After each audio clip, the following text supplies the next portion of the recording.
স্ত্রীর বাচ্চা হবে, আমেরিকাতে নিয়ম হলো রুগীকে হাসপাতালে দিয়া চলে যাবে।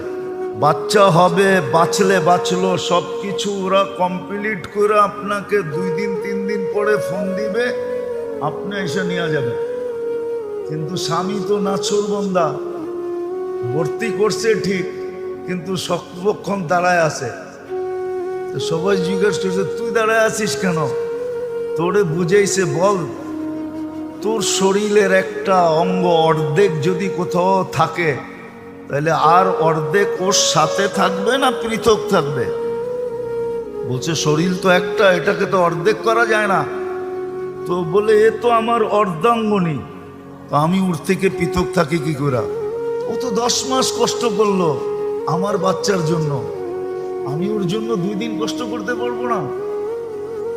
এই স্বামী স্ত্রী